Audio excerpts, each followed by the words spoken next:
So good morning, everybody. Welcome. It's Sunday morning here in London. It's 9 a.m. This is Lizzie and Justin from Thirdspace, and we are live for week 99 of our Turning Towards Life project. We are so glad that you're here with us. Welcome, everybody, whether you are with us live in our Facebook group, which is open to everyone to join, whether you're watching later on YouTube or listening on a podcast. We are so very glad that you're here and able to do this with us. So welcome, everybody. I want to begin with something just before we do anything else this morning, to say that during the week I stumbled across that somebody had written us a very beautiful review on the Apple podcast store, which I want to read to you. Lizzie, you haven't heard this either, so we'll see what you make of this. So I want to say thank you to whoever wrote this, and also to say, if you are a regular follower of this project, or even if you've only just stumbled across us and you're moved by it and touched by it and supported by it, whatever, and you'd like to say something in a review somewhere on Spotify or on Apple Podcasts, it really helps people find us. So here's what somebody said. Lizzie, the headline is beautiful, and the text underneath says, gloriously simple and hopeful meditations on fascinating sources that help me see the world and my place in it anew. Beautiful. So thank you to whoever wrote that. Oh, it's very lovely to hear that. Good morning, everybody. Lizzie here in Devon this week. We're doing our By Hook or By Crook podcast / live casting on Facebook. And I'm very glad to be here, very glad to see Justin. And that podcast review is extremely meaningful. How wonderful. Just kind of in receipt of it, and, you know, in the wondering of how on earth this all came about again, which seems to happen to me all the time when we do this. And I'm very grateful to be here, very grateful that it's meaningful for people. How extraordinary. Even one person. It just makes a difference to how I feel about doing this. And it's a strange thing. I think I've said this before, speaking into one another and not really knowing what happens beyond that, really. And so when we get a little bit of feedback, a little bit of, you know, the comments on Facebook or a little review like that, it's it's a welcome. I feel very welcomed into doing this by the world. Very grateful for that. So thank you, whoever wrote that. So this week we have the source by the wonderful Jeff Foster, and it's quite long, I think. So I'm going to read first, and then Justin, you can choose if you want to read all of it or part of it or whatever, I guess. So this is called The Beauty of Guilt, which already, when the title popped up, I could feel the kind of paradox of it, given how horrible guilt often feels to me. So, Justin, can I check my mic's okay and you can hear me properly? Yes, yeah. You're doing fine, yes. So, The Beauty of Guilt by Jeff Foster. When you say no, when you set boundaries, you may feel guilty. Wonderful. Feel guilty and say no anyway. Set boundaries anyway. Speak your deepest truth anyway. Feeling guilty is not so bad when you drench that experience with curious awareness. Hold the guilty feeling one in your arms. Give her room. Breathe into the discomfort. Let her feel bad for a while. And speak your truth anyway. Say no anyway. Set boundaries anyway. You say yes sometimes to avoid the pain of guilt, don't you? You ignore your own boundaries to avoid the pain. But the pain is bearable. You can survive it. The guilt will arise like a wave sometimes, and subside and rise again maybe, and eventually pass. But you will stay true to yourself regardless, on your path, in your integrity. Guilt as sweet as a sweet companion. Guilt as a fragile child needing your love. Guilt as an ally on the road. You're not controlled by guilt anymore when you're willing to feel it.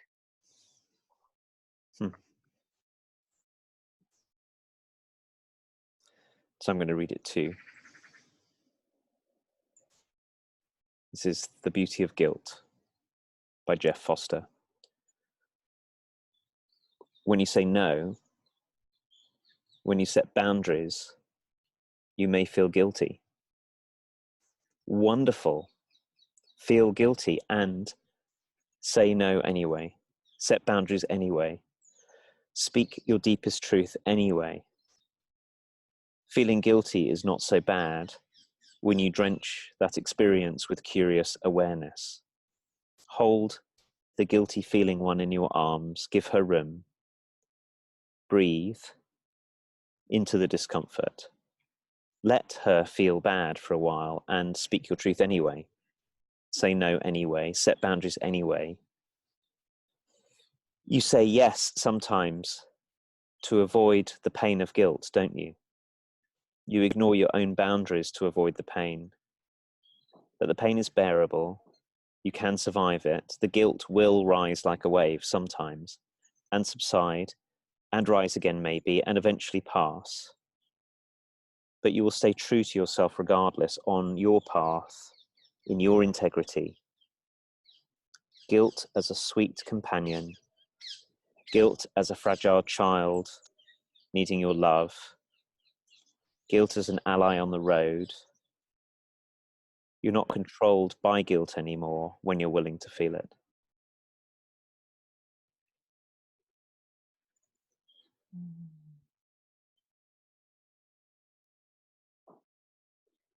Thank you for reading that, Justin. It's such a... So I always think that the conversation about saying no is often held as a kind of a simple thing, just say no. And I love this piece of Jeff Foster's work because it articulates the excruciation that happens so often when, certainly someone like me, I very much care about the social ease of things. And so saying no and having my own boundaries, my own this is okay and that's not okay for me, really defined is an ongoing challenge. And so I feel so invited into this what he calls the curious awareness around the guilt. And just anyway, curious awareness around any kind of guilt, whether it's to do with saying no or having done something that you wish you hadn't, or even just feeling guilt that's not even appropriate to feel. And it just opens the space to be with the consequence of an action that otherwise that action is way much easier avoided. I'd rather not rock the boat because of the feelings of guilt that it brings up. And it's so important to me to hold my own and to have my own integrity intact. And so there's always a rub in a way. And I so appreciate the articulation of the saying no and setting boundaries anyway, because this piece of writing empowers us to be in the experience of the contrast, the non-ease of saying no, rather than just not doing the thing that would have most integrity because it would be too painful. So therefore I just won't say it at all, or I won't do it at all.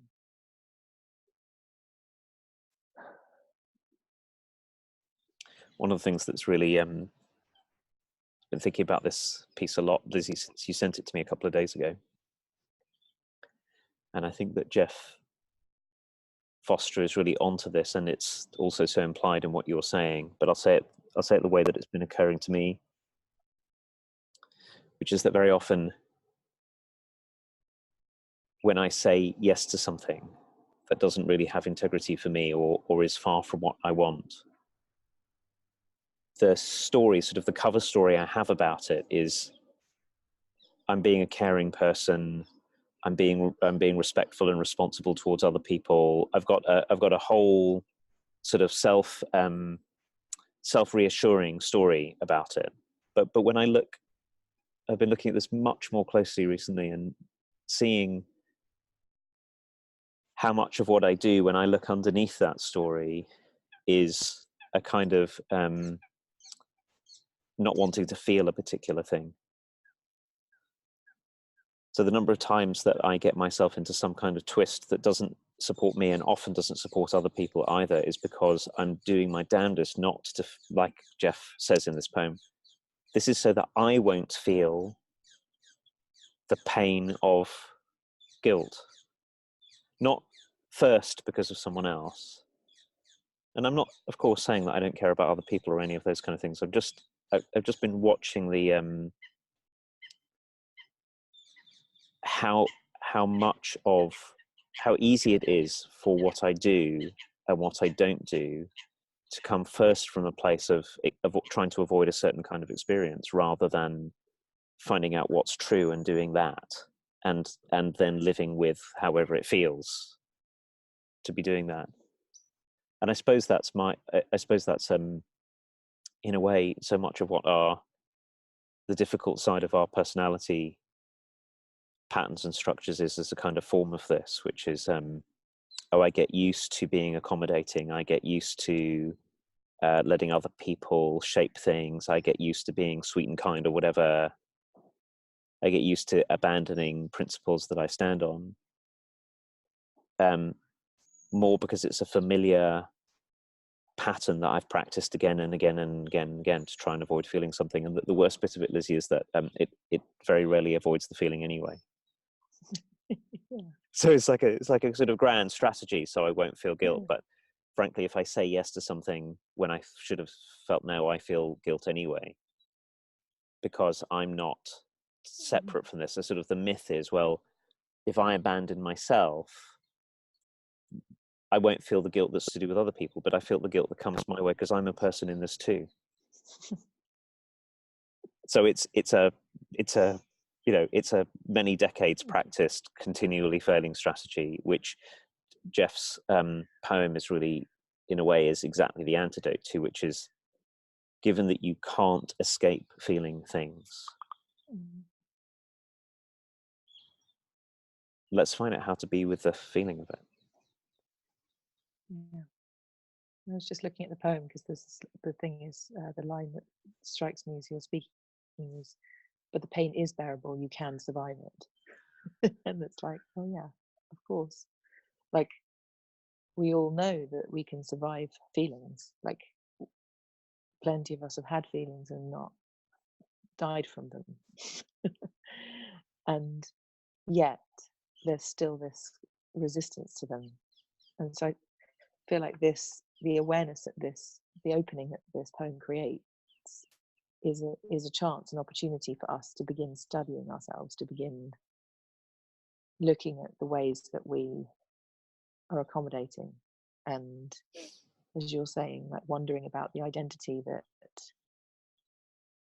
is attached to being amenable or being nice or being sweet or being accommodating or being considerate, all of those things, and wondering, like, what does that turn our lives into when we don't say no, stop, stop, even in, I'm just thinking of like relational things where you might want to say no, can you stop now, like, I'm feeling like this is too much for me, or to having points at which we're allowed to say, we give ourselves permission to say, this isn't okay anymore, please let's not do this, or even not do this right now, whatever the thing is.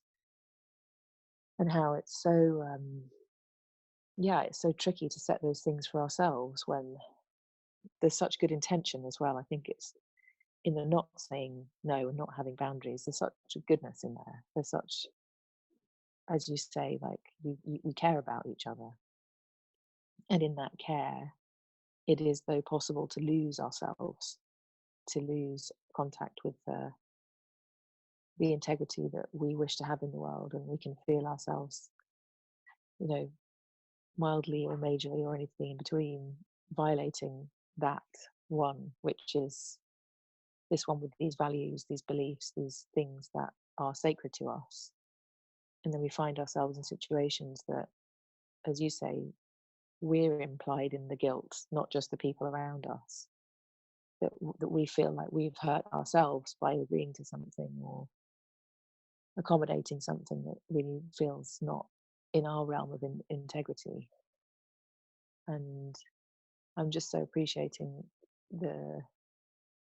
I think the kind of the expansion of this conversation as well. Like it takes a kind of a teasing apart, because it is such a tricky realm that it requires some attention and some thought and some reflection on watching ourselves and seeing what kind of identities are there that prevent us from telling the truth. And I just want to say as well, I think I've said this a few times in our work, Justin, through Turning Towards Life, that we're inherently social beings. Like that is what it means to survive in the world, is that we're social. And to be social means to have the social oil of life smoothened and enhanced and created so that we're all together and we can be here together. And we're all trying to smooth things over so much with very good survival instinct intentions. And so this kind of does cut across that part of us that's individual and that's not coming from that particular instinct to make everything okay, to make everybody be okay with one another. And so I feel like it's really important to acknowledge that very instinctive part of us that has learned how to survive through saying yes to things and being accommodating, and yet it can be so to our detriment when it's inappropriate and it violates us and our energy and our capacity to be somewhere and to hold our own personal ground as well. As whilst you've been talking, where we started this call was very quiet. For those of you who were listening, I'm sitting out on London's Hampstead Heath this morning. The fun fair is behind me and a generator has just cranked into gear whilst you were talking, so I just need to check with you how noisy it is. I could just hear ducks. Okay, that's fine, good. So in what you were saying, in so many ways, there's this thing that you said very clearly, which is that we need to tease this apart. And that's why I'm so glad that Jeff Foster didn't write something like, say no, don't feel guilty. Because that move where we try and push away the feeling, it also is a kind of abandonment of ourselves, because like you say, we're inherently radically social beings. We're attuned to one another and sensitive to one another, and so much of our lives, the world that we make is the one that we make by navigating together our respective needs and wishes and desires and wants and hopes and all of that. So to feel guilty, as you said, there's a real goodness in it, because it comes from our sensitivity to how things might be for other people. And in its deepest, I think, truest, fullest form, what this orientation that's called guilt here is it's one that can include everyone. So it can include my needs and your needs. So if I'm in a situation with you and something's happening and I don't want it to happen, or I don't want it to happen now, I can the whatever the feeling is can be a pathway into how do I take care of the whole situation here, you and me. And so one pole of guilt, it seems to me, is when we abandon ourselves in order not to feel it. So I'll just do whatever you want, even if it's against my interests or maybe even our interests.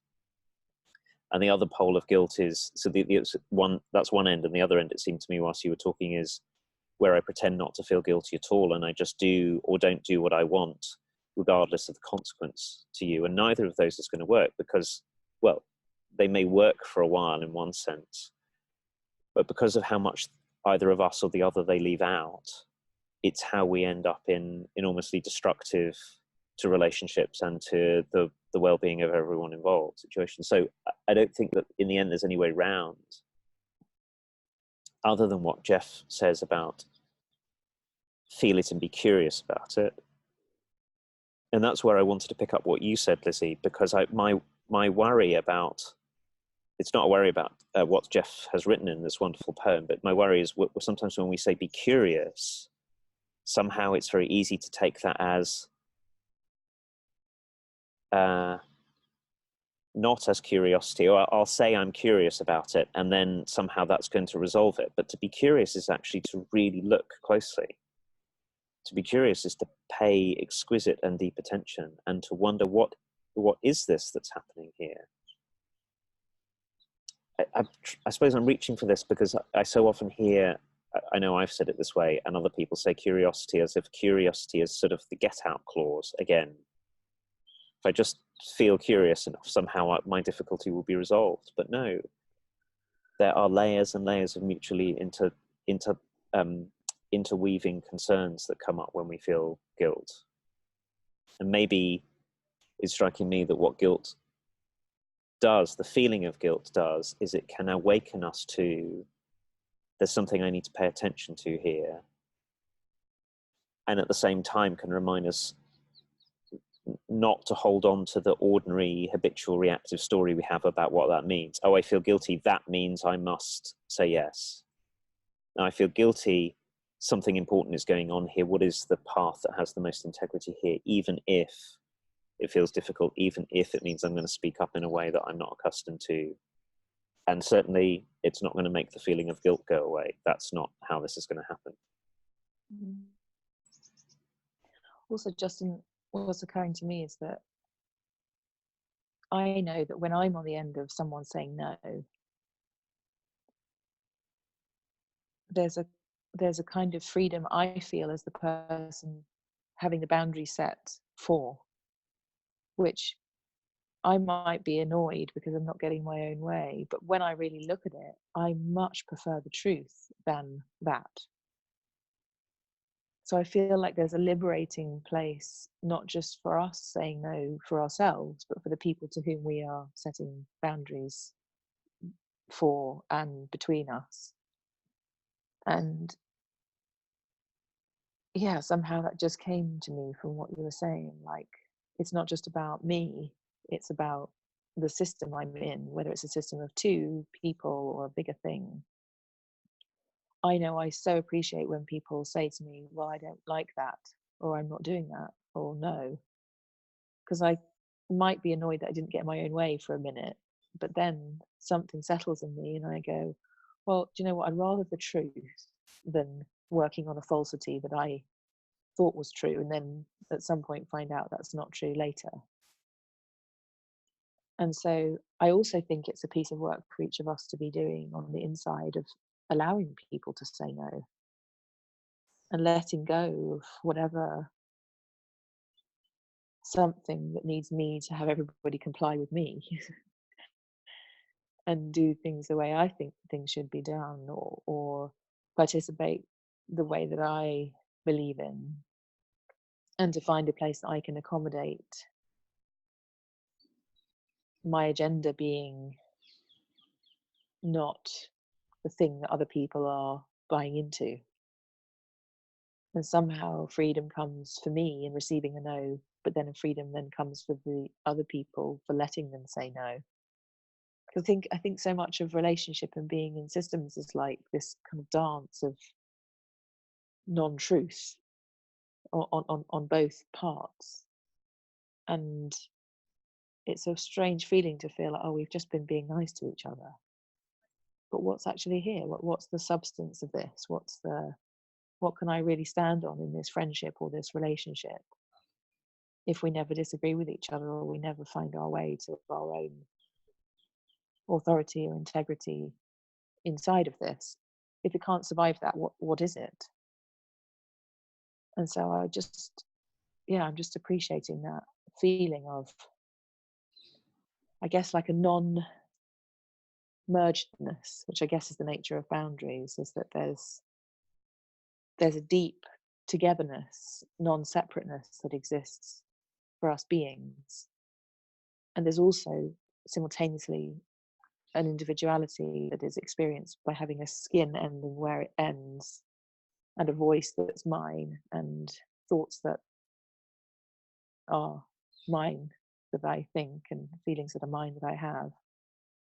And plenty of that is universal, and plenty of that is private, and some of it's shared and some of it's not. And it just feels to me like speaking about that is really helpful, because it helps me to see,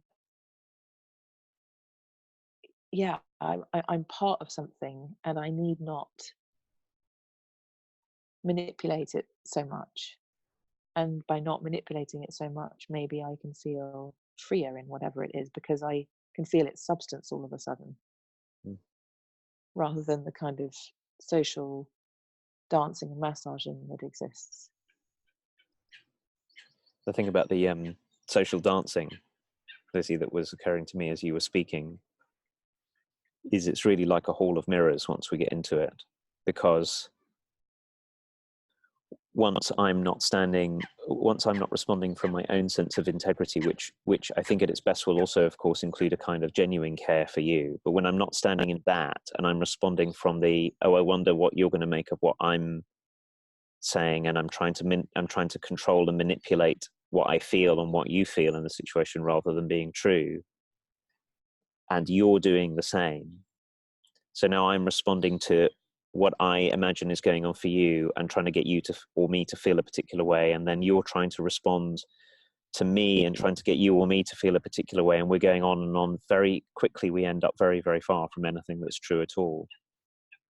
And I was very moved by the way that you said it, which was, when we can bring our own authority and integrity into a relationship, seemed to me that that's the way that we cut through this kind of hall of mirrors. Do I even know who or what is it that I'm in relationship with, when we're playing this game of trying to have things exactly our way, whether that's me trying to not feel guilty and so self-abandoning, or me, as you were saying, not letting you say no because I want you to be a particular way for me. Once we're into that, it's actually really hard to know, who am I in relationship with here? Because it's probably not that of you that is most true and most real and most whole. It's a kind of facade, and we can very easily be in a relationship between multiple facades in relationship with one another that's very, very far from us. And I think if we pay attention, we can feel that. After all, we can feel that this relationship, the feel of being able to be in a relationship with another where it's possible to tell the truth, or it's possible to say no, or to ask for something that's genuine, and to risk, and that's probably not even the best word of saying it, but to be open to what I and you feel and are experiencing without trying to change it. They feel very, very different to be in if we pay attention. And the reason that they feel different is because in the one where we're in contact with the wholeness of one another, we can bring our own wholeness and integrity. It's not compromise. And sometimes those relationships end because we find that what we care about is not the same. When we put away the facade, we find that we don't care about the same thing. So friendships end, and romantic relationships end, and people leave communities and all of that. But equally, we find ourselves in deeper. Oh my goodness. What matters to you really matters to me too. Or it matters to me to be with you as I learn more and more about who you are and where you stand. That's equally true.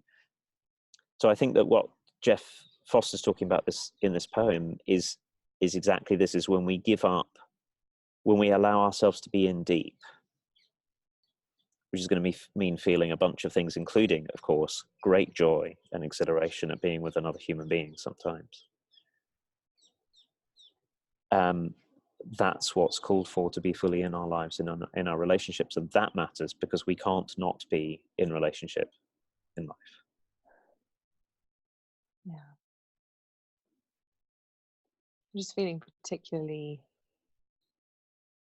enjoyed, like as in joy feels like it's here when I reflect on the possibility of relationship, and what an incredible thing it is to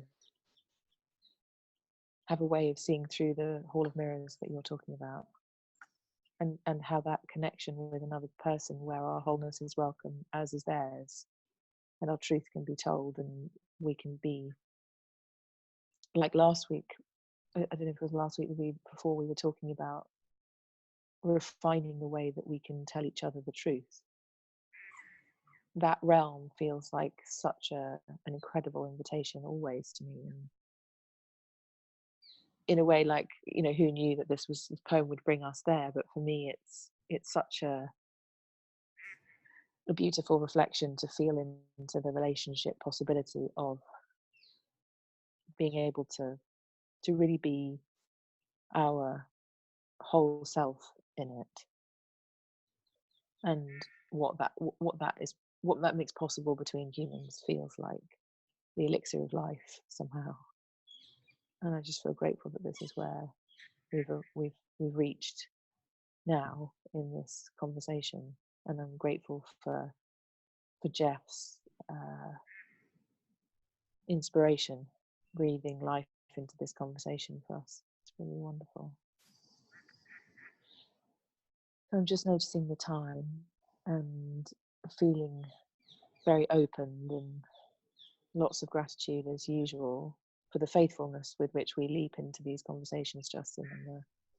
And I've got my phone hooked up onto a kind of a rope that's hanging from some pipes, holding a curtain up in the middle of Devon somewhere, relying on some ropey wires. And I feel so supported always in the middle of my life and whatever I'm up to by doing this. And Justin, you're in the middle of the fairground with a load of ducks and some trees, and I just feel very grateful that we do this in amongst things, and that it doesn't have to be perfect, and it's perfect in its beautiful non-slickness. So I'm very grateful for this, and this is a wonderful note to end on. I think it's just this invitation to the possibility of relationship where we can fully be ourselves in it, and I so appreciate where we've reached just now. Yeah, thank you, Lizzie. I know that what we're trying to do here is